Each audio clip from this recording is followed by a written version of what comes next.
قرآن کہتا ہے کہ موسیٰ علیہ السلام خوف زدہ بھی تھے کہ کہیں کوئی دیکھ نہ لے، یترقب، دیکھتے بھی پھر رہے تھے، چھپتے بھی پھر رہے تھے، اور اسی حال میں آپ نے مصر کو چھوڑ دیا۔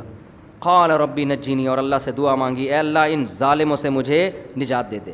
ظالم کیوں؟ اس لیے کہ قتل خطا میں قتل کی سزا نہیں ہے۔ کچھ غلطی سے بندہ مار دے تو آپ جا رہے ہو گاڑی میں، اچانک کوئی سامنے آ گیا، مر گیا، یہ تھوڑی کہ آپ کو پھانسی کے پھندے پہ لٹکا دو، یہ تو ظلم ہے نا، یہ تو خالصتاً ظلم ہے۔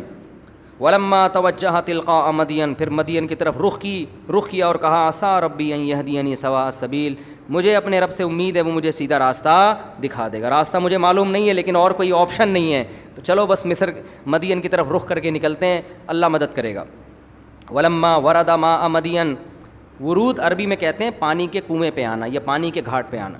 حضرت موسیٰ سب سے پہلے مدین جب پہنچے ہیں تو کنویں پہ پہنچے، اس لیے کہ انسان کی سب سے بڑی ضرورت کیا ہے؟ پانی۔ پہلے زمانے میں بھی لوگ پانی تلاش کرتے تھے، جہاں پانی ہوگا وہاں آبادی ہوگی۔ تو حضرت موسیٰ بھی جب مصر میں پہنچے تو کہاں پہنچے؟ کنویں کے قریب۔ وجد من دونہم امرأتین تذودان، دیکھا کچھ دور دو لڑکیاں کھڑی ہوئی ہیں اور وہ ہٹا رہی ہیں، یعنی پانی نہیں پینے دے رہی ہیں اپنے جانوروں کو یا اپنے مویشیوں کو۔ ووجد امۃ من الناس یسقون، اور بہت سے لوگ مرد جو ہے نا وہ مجمع میں گھسے ہوئے ہیں اور پانی نکال کے پلا رہے ہیں انسانوں کو یا اپنے مویشیوں کو، اور وہ لڑکیاں دور کھڑی ہوئی ہیں۔ تو حضرت موسیٰ کو ان کمزوروں پہ ترس یہ آیا کہ یہ تو ان کا نمبر آنے میں تو کئی گھنٹے لگ جائیں گے، اب یہ شرم کی وجہ سے مردوں کے مجمع میں نہیں جا رہی ہیں، اور مرد اتنے ڈھیٹ، ان کو یہ خیال نہیں آ رہا کہ یار ہمارا مجمع ختم ہوتے ہوتے یہ تو کھڑے کھڑے، دھوپ بھی تھی وہاں بہت، ان کا تو بیچاریوں کا سخت نقصان ہوگا، تو ہم ہی کچھ غیرت دکھا کے خواتین کو کہتے ہیں پہلے آپ پانی نکال لیں، اور ہے بھی کوئی بہت زیادہ نہیں، دو لڑکیاں ہیں نا، تو یہ اس قوم کو سوچنا چاہیے تھا نا یہ، لیکن قوم میں غیرت نہیں تھی۔ حضرت موسیٰ حالانکہ خود تھکے ہوئے تھے اور خود مسافر تھے، لیکن حضرت موسیٰ کو ان لڑکیوں پہ ترس آیا۔ یہ ایک ایک چیز سیکھنے کی ہے میرے بھائی، آپ گھننے بن کے کہیں وقت نہ گزارا کریں، کوئی پڑا ہوا ہے ایکسیڈنٹ میں پڑا ہوا ہے، کوئی کسی کے ساتھ کوئی مسئلہ ہے، کنی کترا کے نکل گئے آپ۔ شریعت نے ہمیں حکم دیا ہے اگر کوئی محتاج نظر آتا ہے آپ کو معاشرے میں جس کی آپ مدد کر سکتے ہیں تو وہاں کنی کترا کے نہ نکلیں۔ آپ جا رہے ہو، گٹر کا ڈھکن کھلا ہوا ہے، آپ تھوڑی سی انکوائری کریں، بھائی کوئی گر جائے گا اس میں۔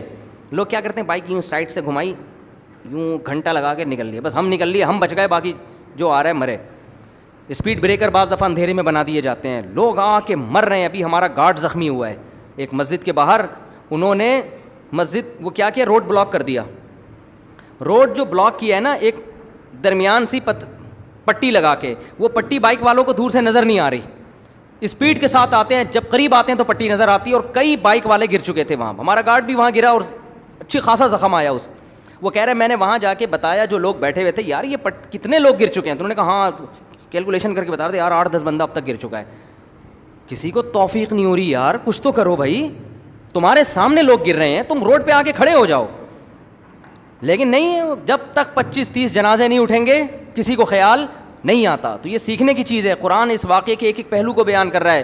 موسیٰ علیہ السلام کو ان پہ ترس آیا کہ بھائی ان بیچاریوں کا نمبر تو بہت دیر سے آئے گا، تو ان کے پاس آئے، کہنے لگے ما خطبکما، تمہاری کیا حالت ہے؟ قالتا لا نسقی، انہوں نے کہا ہم مجموعوں کے مردوں کے بیچ میں نہیں گھس سکتے، حتیٰ یصدر الرعاء وابونا شیخ کبیر۔ سوال پیدا ہوتا ہے بھائی پھر گھر سے مرد کو بھیجنا چاہیے تھا نا، لیڈیز کا کام ہوتا ہے گھر میں رہنا، باہر کے کام کس کی ذمہ داری ہے؟ مردوں کی۔ تو انہوں نے کہا ہمارے گھر میں کوئی مرد نہیں ہے، والد ہیں اور وہ بوڑھے ہیں۔ وہ کیا ہیں؟ وہ بوڑھے ہیں۔ فسقا لہما، حضرت موسیٰ نے ان سے ڈول لیا اور ایسے کر کے جا کے پانی نکالا ہے اور جا کے ان کو ڈول پکڑا دیا۔ ثم تولی الی الظل، اب موسیٰ علیہ السلام کی نیت تو اللہ کی رضا کے لیے ان لڑکیوں کی خدمت تھی اور کوئی ذہن میں مفاد نہیں تھا، لیکن چونکہ مسافر تھے، کوئی ٹھکانہ نہیں ہے، کوئی جیب میں پیسے نہیں ہیں کہ کہیں کھانا ہوٹل پہ خرید لیں، ہے بھائی کچھ بھی نہیں ہے۔ اب تھوڑی سی حضرت موسیٰ کو امید ہوئی کہ شاید یہ لڑکیاں ابا کو جا کے بتائیں کہ میں نے ان کی خدمت کی ہے، اور ابا شاید کچھ مجھے بلا کے 1-8 ٹائم کے کھانے کا انتظام کر دیں۔ نیت تو یہ نہیں ہے لیکن امید ہو گئی۔ تو اب ان لڑکیوں سے نہیں کہہ رہے کہ دیکھو تم اپنے باپ کے پاس جا کے بتاؤ کہ میں ایک مسافر آدمی ہوں, میں نے تمہاری خدمت کی ہے, میں مسافر ہوں, کھانے پینے کا انتظام نہیں ہے, تو اگر ایک آدھ ٹائم کے کھانے کا انتظام ہو جائے تو بڑی نوازش ہوگی, باقی تفصیل میں ابا سے مل کے بتاؤں گا یہ ہوا کیا ہے میرے ساتھ. ان لڑکیوں سے موسیٰ علیہ السلام نے یہ, یار نہیں آ رہا سمجھ میں آپ لوگوں کی, ان لڑکیوں سے یہ بات نہیں, یہ سیکھنے کی چیز ہے. غیرت مند لوگ کیسے زندگی گزارتے ہیں, کیوں نہیں کہا؟ اس لیے کہ ان لڑکیوں کے دل میں خیال آ جائے گا, اچھا یہ جو ڈول وول سے پانی پلایا ہے تو اس میں ان کا مفاد تھا. آج بسوں میں نہیں کھڑے ہوتے, پہلے نماز روزے کی ترغیب دے کے اپنا چورن بیچ رہا ہوتا ہے. پھر میں ایک دفعہ پنڈی جا رہا تھا بس میں, اس نے بتایا نماز پڑھیں ٹائم پہ, پابندی پہ, جتنے مسافر ہیں میں نے کہا ماشاء اللہ یار کتنا نیک آدمی, ہم مسافروں کو پہلے سے نماز کی ترغیب دے رہا ہے. اس کے بعد اس نے ٹافی نکالی, گلے کو صاف کرتی ہے, پھیپھڑوں کو آرام دیتی ہے. تو یہ ہوتا ہے, ٹھیک ہے نا. تو انہوں نے نہیں کہا اس لیے کہ ان کے دل میں خیال آ جائے گا کہ بھائی یہ لیول خدمت کا اور اصل میں ان کا مقصد کچھ اور. تو ان سے نہیں کہا لیکن اللہ سے کہا, اس لیے کہ ہم اللہ کے بہرحال محتاج ہیں, اللہ سے ہم نے استغنا نہیں کرنا. اللہ سے کہنے لگے, چھاؤں میں آ کے کھڑے ہوئے درخت کے نیچے, اور پھر دعا مانگنے لگے, رب انی لما انزلت الی من خیر فقیر, اے اللہ اگر تو نے میرے لیے کسی خیر کا ارادہ کر لیا ہے نا, یہ جا کے ابا کو بتائیں گی, ابا شاید مجھے کچھ پیسے ویسے دے دیں اس خدمت کے, تو اگر ایسا ہے تو میں اس کا محتاج ہوں, ایسا ہو جائے, ٹھیک ہے نا, ایسا کیا ہو جائے, ہو جائے. تو ہمیں یہ بھی سکھایا جا رہا ہے لوگوں کی جیبوں پہ نظر نہ رکھو, مگر اللہ سے مستغنی مت. اللہ سے یہی دعا مانگا کرو, اللہ جو تو خیر چاہتا ہے نا میرے لیے, بے شک اس ذریعے سے چاہتا ہے تو اسی ذریعے سے دے دے, مجھے قبول ہے, مجھے کیا ہے, قبول ہے. اللہ نے دعا سن لی. قالت احداہما فجاءت احداہما تمشی علی استحیاء. ادھر حضرت موسیٰ دعا مانگ رہے ہیں, اللہ کوئی خیر کا اگر تیرا ارادہ ہے تو کر دے, میں محتاج ہوں, بھوک بھی لگ رہی ہے, کوئی ٹھکانہ بھی نہیں ہے, کچھ کر دے کوئی انتظام. اللہ نے دعا قبول کی. دونوں میں سے ایک حیا کے ساتھ چلتی ہوئی آئی, دونوں میں سے ایک حیا کے ساتھ چلتی ہوئی آئی اور کہنے لگی, ان ابی یدعوکا, میرے والد نے آپ کو بلایا ہے, لیجزیک اجر ما سقیت لنا, آپ نے جو ہماری خدمت کی ہے ہمارے ابا آپ کو اس کے بدلے میں اجرت دینا چاہتے ہیں. خاندانی لوگ تھے یا نہیں تھے؟ آئے ہائے کیسے, دیکھو ایک ایک چیز سیکھنے کی ہے. کوئی آپ کی فری میں خدمت کر رہا ہو, اس کی زیادہ خدمت کرو آپ. جب وہ اتنا بڑا دل کر رہا ہے تو آپ اس سے بڑا دل کر کے دکھاؤ. ہمارے ہاں جو فری میں کر رہا ہے اس کو نچوڑتے رہتے ہیں کہ تو فری پھوکٹ کا ملا ہوا ہے نا, اس کو تو جوس بنا کے اس کا پی لو. اور جو جتنا تیز ہوگا نا, 1.5 ہوشیار, باس کو نچوڑنے کی کوشش کرے گا, اس کو کھلاتے رہیں گے.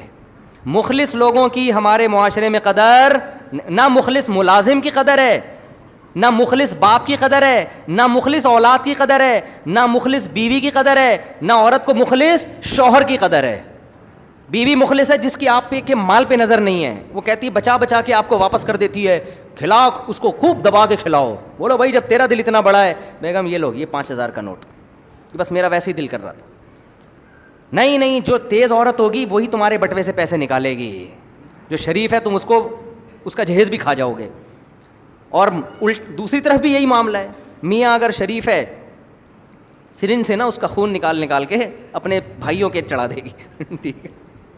تو اس لیے کوشش کیا کرو تمہارے ماتحتوں میں جو اگر تمہیں لگے نا کہ یہ مخلص ہے تو اس کے مانگنے سے پہلے اس کو دے دیا کرو. ایک انگریز کا قول ہے کافر کا, لیکن بڑی اچھی بات ہے. اس نے کہا اپنے ماتحتوں کو کبھی باؤنڈ نہ کرو اپنے پاس کہ وہ کہیں اور جانا چاہیں تو تم روک کے رکھو, نہ نہ نہ, یہ ظلم ہے ان کو کہیں اور اچھی جگہ مل رہی ہے, بولو جاؤ بھائی. کمپنی والے آج کل مجھے اب تو نہیں بلاتے, پہلے کہتے تھے آپ ہمارے ملازمین میں بیان کریں کہ یہ ہمیں چھوڑ کے جائیں نہیں, ان کو کم بختوں کو ہم سکھاتے ہیں جہاں اچھی جاب ملتی ہے وہاں بھاگ جاتے ہیں.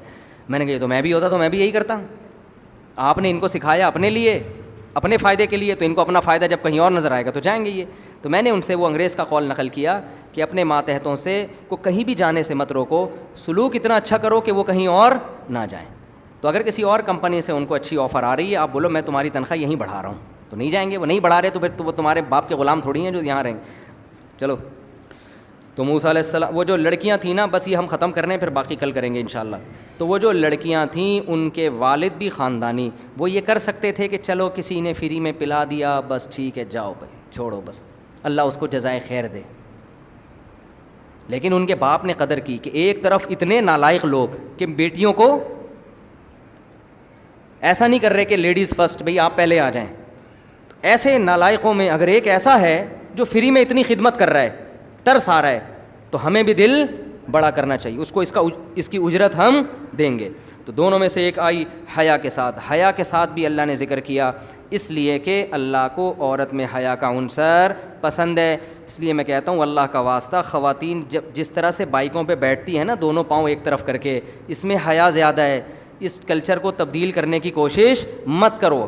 حیا ایسی چیز نہیں ہے جو ہم لغت سے نکال کے دکھائیں کہ کس طرح حیا ہے. حیا دیکھنے سے پتہ چل جاتی ہے، دیکھنے سے پتہ چل جاتی. ہاں اس میں یہ خطرہ ہوتا ہے کہ پاؤں کپڑا نہ الجھ جائے، اس کا کوئی متبادل تلاش کرو. کیونکہ بعض خواتین اس طرح بیٹھتی ہیں کہ بائک کے اس میں نا چین میں برقع پھنستا ہے، چادر پھنستی ہے، تو چین کور ہونا چاہیے.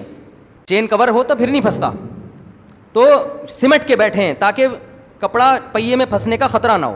باقی اس پہ بخاری مسلم کی حدیثیں پیش کرنا کہ اونٹ میں خواتین ایسے بیٹھتی تھیں، یہ پاگلوں والی حرکتیں ہیں. یہ اونٹ میں تو اس طرح بیٹھ ہی نہیں سکتی، اور بائک کو آپ اونٹ پہ قیاس نہ کرو. یہی وجہ ہے کہ آج آپ کوئی بھی علماء صلحاء دیکھیں گے، حتیٰ کہ جو یہ دلائل دے رہے ہیں نا کہ اس طرح بیٹھنا چاہیے، ایک پاؤں ادھر ایک پاؤں ادھر کر کے، وہ بھی اپنی بیوی اور بہنوں کو اس طرح نہیں بٹھاتے بائک پر. ان کو پتہ ہے کہ اچھا نہیں لگے گا یہ عمل دیکھنے میں. تو اس لیے حیا کو جتنا پروموٹ کر سکتے ہو میرے بھائی کرو. اور حیا کے کوئی لگے بندے اصول نہیں ہوتے. عرف بہت ساری چیزوں میں عرف فیصلہ کرتا ہے کہ حیا کس میں زیادہ ہے. ہاں کوئی خاتون خود بائک چلا رہی ہوں تو چلانے میں وہ اس طرح کر کے بیٹھ نہیں سکتی، وہ ایک مجبوری ہے. نہیں یاری بات میرا خیال ہے. بعض لوگ یہ بھی طنز کرتے ہیں اس طرح بیٹھ کے چلائے گی کیسے. تو میں چلانے کی بات تھوڑی کر رہا ہوں چلانا پڑے گا، وہ تو ظاہر ہے ایک پاؤں ادھر ہوگا ایک پاؤں ادھر ہوگا. میں پیچھے بیٹھنے میں کہہ رہا ہوں کہ پیچھے بیٹھیں تو دونوں پاؤں ایک طرف کر کے بیٹھیں. جہاں مجبوری میں چلانا ہو تو پھر چلانے میں تو ظاہر ہے ایک پاؤں ادھر ہوگا اور دوسرا پاؤں ادھر ہوگا. اس میں یوں بیٹھ کے کون پاگل مشورہ دے گا. تو کیڑے نکالنے والوں کو، ایپ تلاش کرنے والوں میں سینس نہیں ہوتی، وہ پھینکتے رہتے ہیں بیٹھ کے.